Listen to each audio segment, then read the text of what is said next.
दोस्तों, क्या आपने कभी किसी को ये कहते सुना है या देखा है कि मैंने आज ये टेबलेट ली या ये जड़ी बूटी ली और खूब पूजा पाठ किया, या फिर ये कहते सुना है कि आज मैंने ये मेडिसिन ली और अपने मन में आए सभी गलत विचारों को त्याग दिया, या फिर आज मैंने हनुमान चालीसा 108 बार बिना रुके इसलिए पढ़ लिया क्योंकि मैंने एक विशेष तरह का काढ़ा पिया था। शायद तक कभी नहीं सुना होगा, क्योंकि दुनिया में कोई ऐसी मेडिसिन बनी ही नहीं या कोई जड़ी बूटी है ही नहीं जो किसी इंसान में आध्यात्म और भक्ति भावना को जगा सके। एक्चुअल में हमारे शरीर में उत्पन्न होने वाले हार्मोन्स, चाहे वो सुख के हों, चाहे वो दुख के हों या चाहे रोमांस के हों, ये सभी हमें सांसारिक जीवन में उलझा के रखने वाले हैं। बुध, गुरु, शुक्र, राहु हमारे शरीर में अपने प्रभाव से इन सुख, दुख और रोमांस के हार्मोन्स को पैदा करते हैं ताकि हम मोह माया के जाल में उलझे रहें, ईश्वर के पथ से दूर रहें। जब तक इन हार्मोन्स का प्रभाव रहेगा, हम भक्ति और आध्यात्म के रास्ते पर आगे बढ़ ही नहीं सकते।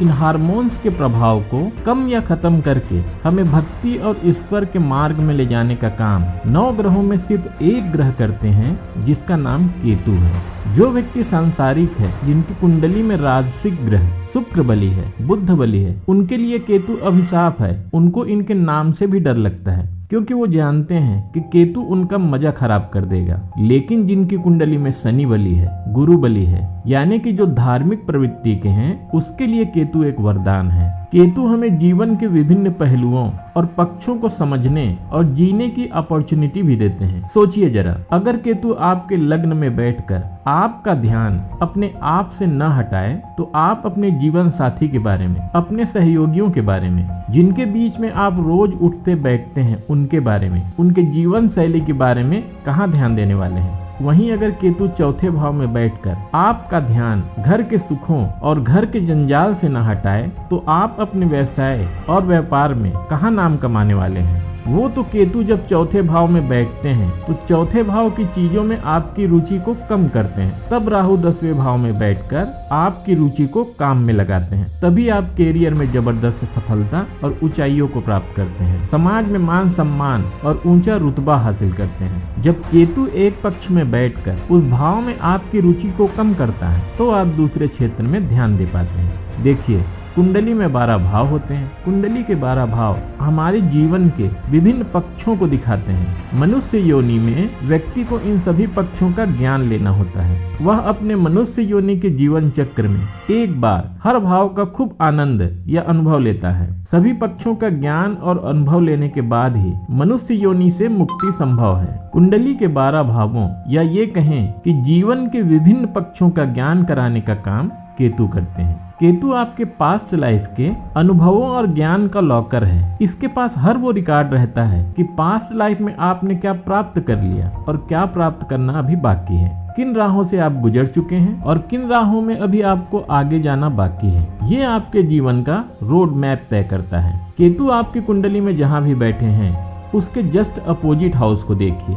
वो बताएगा कि किस उद्देश्य के लिए आपका जन्म हुआ है, किन चीजों के पीछे आप सबसे ज्यादा भागने वाले हो, किन चीजों के प्रति आपकी आसक्ति होगी। और केतु खुद जहाँ बैठा है, वो हाउस ये बताता है कि बस अभी पिछले लाइफ में ही तो आपने इन चीजों को भोगा है। वो जहाँ भी बैठा है, वहाँ वो कहता है कि बस अब बहुत हो गया, आपने बहुत इन चीजों का मजा ले लिया, बहुत इन चीजों को भोग लिया, बहुत आनंद प्राप्त कर लिया, अब आगे भी तो जाना है। आपको अक्सर ऐसा सुनने को मिलता है कि केतु डिटैचमेंट का या अलगाव का कारक है, बल्कि ऐसा बिल्कुल भी नहीं है। बल्कि रियलिटी ये है कि केतु सिर्फ दोहराव को रोकता है, आपकी लाइफ को वहीं घूमने से बचाता है। ये आपके जीवन चक्र को आगे बढ़ाने का काम करता है। केतु 9 ग्रहों में एक अकेला ऐसा ग्रह है जो आपको सांसारिक मोह माया के चक्र से निकालकर ईश्वर की ओर आगे बढ़ाने का काम करता है। बाकी बचे ग्रह आपको इस जीवन चक्र में उलझाने आए हैं, मोह माया के जाल में फंसाने आए हैं। बुध आपको पैसा, चालाकी और चतुराई में फंसाने आया है। सूर्य आपको अहंकार और मान सम्मान में फंसाने आया है। शनि हार्ड वर्क और संघर्ष में फंसा के रखता है। प्यार, मोहब्बत, मैं और मेरा का आकर्षण इतना प्रबल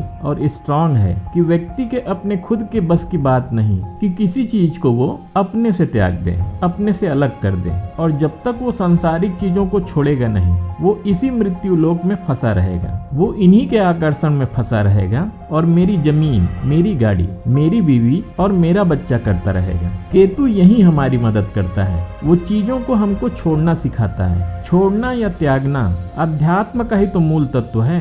अध्यात्म में ईश्वर प्राप्ति के लिए लोभ, मोह, अहंकार सबको त्यागने की बात कही जाती है और केतु भी सबसे हमें किनारे करने का काम करता है। इसीलिए केतु अध्यात्म के राह में चलने वालों के लिए सबसे अच्छा प्लेनेट माना जाता है। ये आध्यात्मिक व्यक्तियों के काम को बहुत आसान बनाने का काम करता है, या ये कहें कि वो सांसारिक मोह माया के प्रति हमारे इंटरेस्ट को खत्म कर देता है, हमारी उसमें दिलचस्पी कम कर देता है। इसीलिए कहा जाता है कि केतु हमें मोक्ष दिलाने का काम करता है। केतु दरअसल धड़ का हिस्सा है। इसके पास सिर और दिमाग नहीं है, इसके पास आत्मा का बल है। केतु के पास आंखें और दिमाग नहीं, इसलिए सोचने, समझने और देखने दिखाने का काम आत्मा से करता है। आत्मा ईश्वर का अंश होता है। आत्मा के पास वो सभी ज्ञान मौजूद होते हैं जो स्वयं ईश्वर के पास होते हैं। इसीलिए केतु व्यक्ति को भूत और भविष्य दोनों देखने के काबिल बनाता है। केतु से प्रभावित लोगों में इंट्यूशन पावर जबरदस्त होता है। ये किसी भी के बारे में कुछ भी बोल देंगे,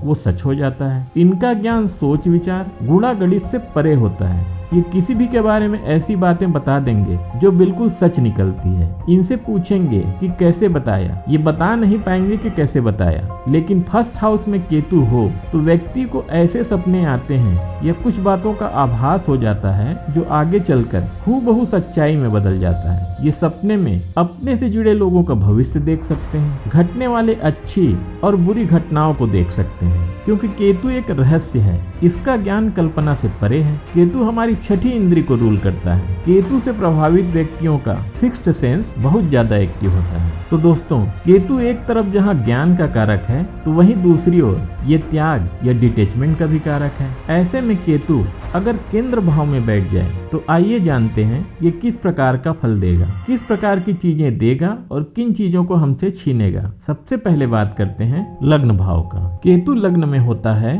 तो व्यक्ति का स्वभाव बिल्कुल अलग और थोड़ा लोगों से हटकर होता है। केतु लग्न में होता है तो व्यक्ति रूटीन वर्क या जिस काम में वो पारंगत होता है उसे तो बहुत अच्छे से करता है, लेकिन उसे नए नए काम सीखने, नई चीजों की जानकारी या ज्ञान लेने में इंटरेस्ट कम होता है।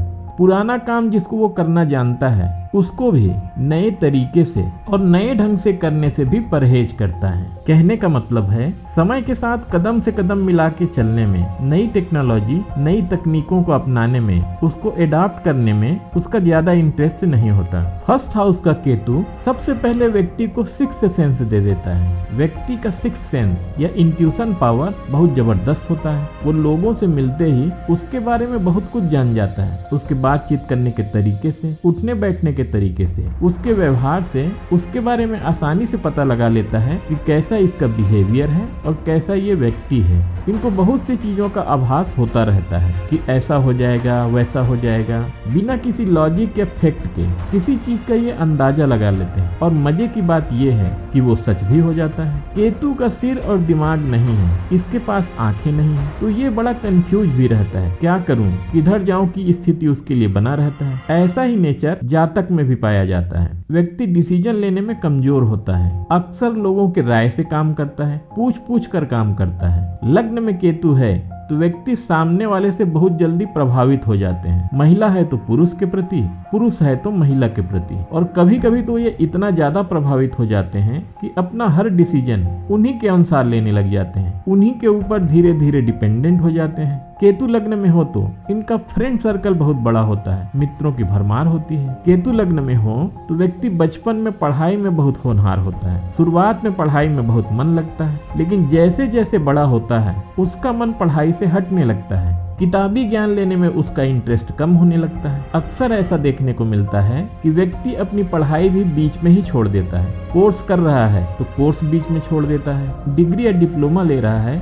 तो वो भी आधा अधूरा रह जाता है। केतु लग्न में है तो अपने कैरियर के शुरुआती दिनों में व्यक्ति एक जगह टिक कर नौकरी या व्यवसाय नहीं कर पाता। बार बार नौकरी या व्यवसाय या तो बदलना पड़ जाता है या किसी वजह से नौकरी छोड़नी या बदलनी पड़ जाती है। बार बार नौकरी बदलने के कारण उसको बहुत ज्यादा अनुभव हो जाता है, जिसका फायदा उसे बाद में होता है। अपने अनुभव का फायदा उठाकर ऐसा व्यक्ति अपने बल पर एक बड़ा व्यापार या व्यवसाय आरंभ करता है। फिर उसमें बहुत बड़ी सफलता प्राप्त करता है। कहने का मतलब है लग्न में केतु है तो शुरुआती उठापटक के बाद बहुत बड़ी सफलता भी दिलाता है। केतु लग्न में है तो व्यक्ति को चाहिए कि वो बिजनेस में पार्टनरशिप से बचे, क्योंकि जब भी ये पार्टनरशिप करेंगे तो इनके पार्टनर तेज और चालाक होंगे, जिससे कि इनको धोखा मिलने के चांस बढ़ जाते हैं। अब आइए बात करते हैं जब केतु चौथे भाव में बैठे हैं तो कैसा फल देखने को मिलता है। केतु चौथे स्थान में बैठे हैं तो सबसे पहले आप समझ लीजिए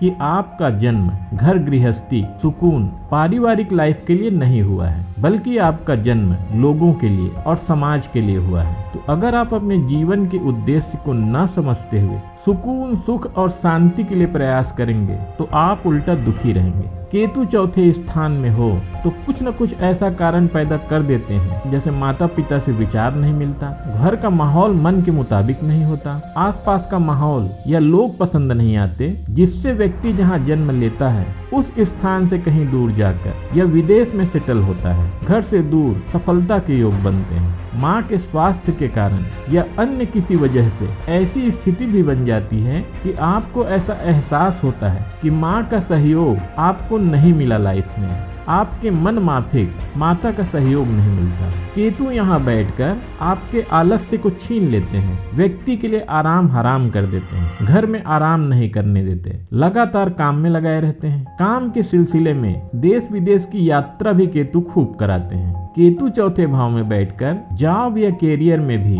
बहुत सारा ऑप्शन दे देते हैं।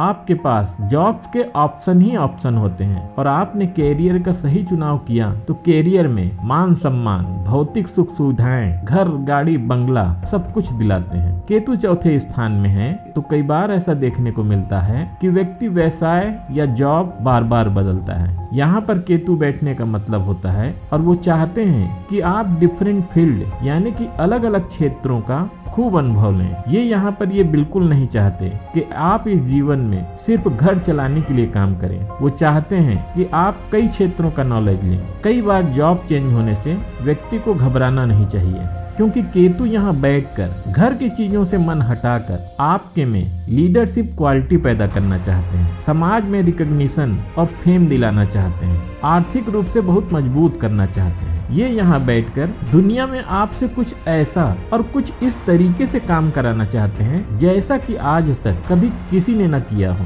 और आप ये करने में सफल भी होते हो। आप बड़े बड़े ऑर्गेनाइजेशन को लीडरशिप देते हो और अपने हुनर से उसे सफल भी बनाते हो। केतु चौथे भाव में बैठते हैं तो यहाँ बैठकर 8वें भाव 12वें भाव को भी देखते हैं। 4, 8 और 12 भाव मोक्ष भाव होता है। ऐसे में व्यक्ति बहुत ज्यादा आध्यात्मिक भी होता है। लोगों की मदद करने में चैरिटी करने में इनका इंटरेस्ट बहुत होता है। अब आइए बात करते हैं 7वें भाव में केतु बैठा हो तो किस प्रकार का फल हमें देखने को मिलता है। केतु का 7वें स्थान में होना सबसे चर्चित विषय है। लोगों को सबसे ज्यादा इंटरेस्ट और चिंता केतु के इसी स्थान पर बैठने से होता है, क्योंकि 7वां भाव हमारे विवाह का है, लाइफ पार्टनर का है तो बिजनेस पार्टनर का भी है, और ये भाव हमारा बिजनेस में परमानेंट सेटल का भी है। केतु जो कि डिटैचमेंट का कारक है, किसी भी चीज में हमारे इंटरेस्ट को कम करने का कारक है। 7वें भाव में बैठते हैं तो सबसे पहला विचार हमारे मन में आता है कि क्या हमारे वैवाहिक जीवन में तनाव रहेगा,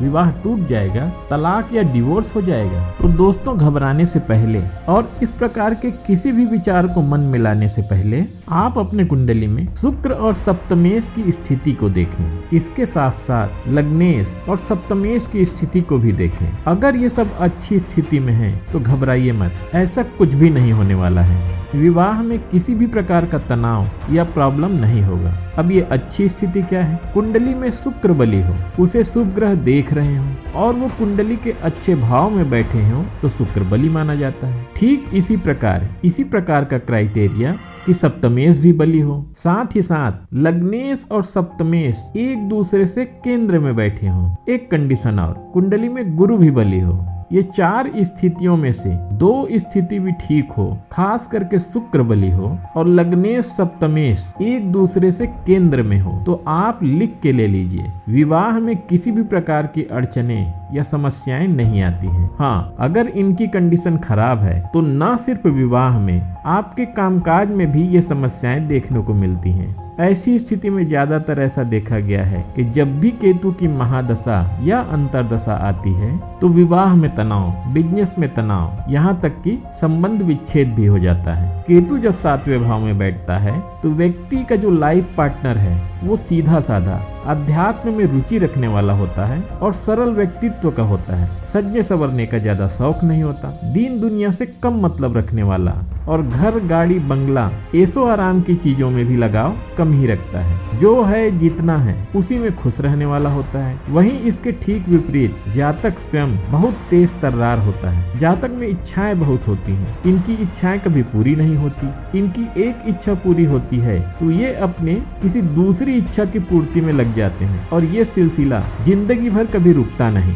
व्यक्ति स्वयं सेल्फिश नेचर का होता है, उसको अपने अलावा किसी और से, खास करके जीवन साथी से ज्यादा मतलब नहीं होता। महंगे गाड़ी बंगले और महंगी महंगी चीजों का शौक होता है। स्वभाव महत्वाकांक्षी होता है। जातक के और उसके लाइफ पार्टनर के विचारों में ये भिन्नता ही कहीं न कहीं उनके बीच में तनाव और संबंध विच्छेद का कारण बनता है। लेकिन फिर वही बात, पहले कुंडली में जो 4 स्थितियां हमने अभी डिस्कस की उसको भी देखना जरूरी होता है। दरअसल केतु का यहाँ बैठना जातक को इस ओर इशारा करता है कि ये लाइफ जातक के अपने खुद के लिए है, उसके खुद के मौज मस्ती और इच्छाओं की पूर्ति के लिए है। अब आइए बात करते हैं 10वें भाव में केतु बैठा हो तो हमें किस प्रकार का फल देखने को मिलता है। जब 10वें भाव में केतु बैठता है तो 10वां भाव कर्म भाव है। 10वें भाव में बैठकर केतु काम करने में रुचि को कम करता है। व्यक्ति काम में किसी प्रकार की जिम्मेदारी लेने से कतराता है। इनको जीवन में बहुत सारा पैसा या कैरियर में बड़ा नाम कमाने में भी कोई इंटरेस्ट नहीं होता। ऐसा नहीं है वो काम करना नहीं जानते, ऐसा भी नहीं है वो जिम्मेदारी लेना नहीं जानते, लेकिन क्योंकि